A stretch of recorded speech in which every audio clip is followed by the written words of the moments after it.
داسې ناستې چې جوړیږي او داسې ناستې چې کیږي دا ډېرې مهمې دي د افغانستان دپاره د افغانستان په آینده باندې په راتلونکي باندې ډېر مثبت اغېزه کولی شي او دیپلوماتیکو اړیکو د ښه والي یو مثبت ګام ګڼل کیږي.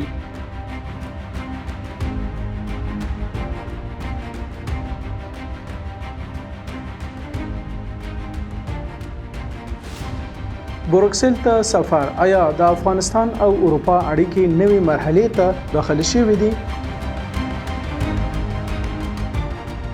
د طالبانو د حکومت پلاوی په دې وروستیو کې د اروپایي ټولنې د پریکړو په مرکز بروکسل کې حضور درلود. هغه سفر چې ډېری شنونکي د کابل په اړه د اروپا د دریځ د تدریجي بدلون نښه بولي.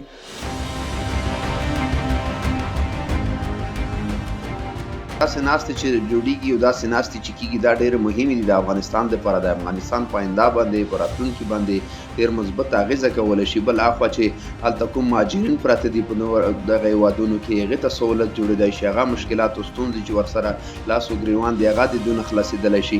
په ټوله کې که موږ ووایو چې داسې ناستې داسې فرصتونه چې اسلامي امارت مشران هلته ځي او دغه چارواکي هلته ځي په دې کې ګډون کوي، دا یو ښه ګام دی، موږ یې ستایو. د اورود څېړنیزې او نشراتي ادارې د سیاسي چارو د پوهانو د روایتونو او شننو پر بنسټ د اسلامي امارت د پلاوي بروکسل وروستي سفر ته لنډه کتنه کړې ده. د نورو معلوماتو لپاره له موږ سره پاتې شئ. د سیاسي چارو د پوهانو په باور وروسته له هغې چې ناروې د افغانستان د استازو کوربتوب وکړ او جرمني د اسلامي امارت یو شمېر ډیپلوماتان ومنل، اوس بروکسل هم د دې بهیر په یو مهم تمځای بدل شوی دی.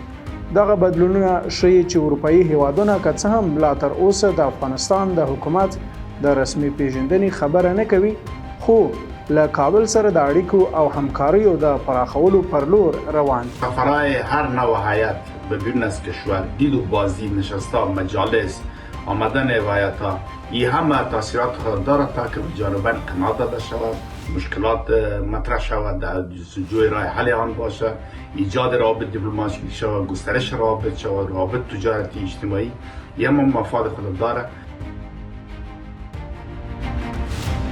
اروپایي ټولنه هڅه کوي چې دغه تعاملات تر ډیره د تخنیکي موضوعاتو، کډوالۍ، بشري مرستو او قونسلګریزو همکاریو په چوکاټ کې تعریف کړي، خو حقیقت دا دی چې د هرې کچې خبرې اترې د مقابل لوري سیاسي موقعیت هم تر یو بریده پیاوړی کوي.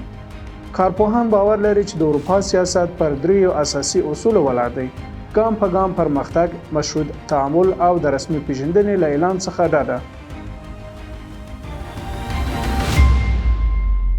4 سال و 9 ماه گذشته حکومت افغانستان به 3 اصل حکومتداری کرده: اقتصاد محور بودن، عدم مداخله در مشکلات و امنیت.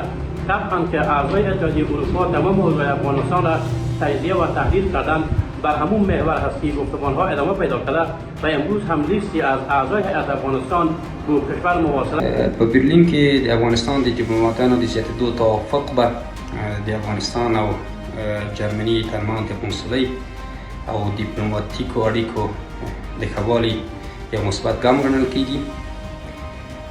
همدارنګه د افغانستان دیپلوماتانو د زیاتېدو توافق به د افغانستان د اتباعو چې په برلین کې اوسېږي ستونزو ته رسېدګي او دا به د افغانستان او جرمني ترمنځ د ښې اړیکو پیاوړتیا او همدارنګه دا چارې به د عملي همکاریو او متقابلو ګټو لامل وګرځي.